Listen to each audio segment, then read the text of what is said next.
ఓం నమః శివాయ శ్రీమాత్రే నమః. ఈ షార్ట్ వీడియోలో పెళ్ళైన 6 నెలలకే భార్యాభర్తలు ఎడమకం పెడమకంగా ఉంటే ఏం చేయాలో ఈ వీడియోలో తెలుసుకుందాం.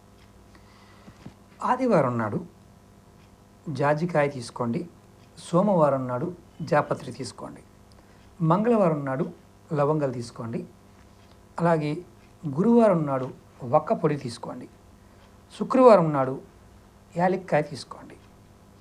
అలాగే ఏదైతే తీసుకున్న పదార్థాలని శనివారం నాడు కొద్దిగా తేనె కలిపి దంచి ఉండలు చేయండి. రాత్రి పడుకునే ముందు రోజుకు ఒక ఉండ చొప్పున క్రమం తప్పకుండా అంటే 21 రోజులు కానీ 45 రోజులు కానీ బుగ్గన పెట్టుకోండి. చిన్న ఉండ. దంపతుల మధ్య అన్యోన్యత పెరుగుతుంది. తర్వాత సంసార జీవితంలో ఇబ్బందులు తొలగిపోతాయి. ఇది చేసి ప్రయత్నం చేసి కామెంట్ చేయండి. ఓం నమః శివాయ శ్రీమాత్రే నమః.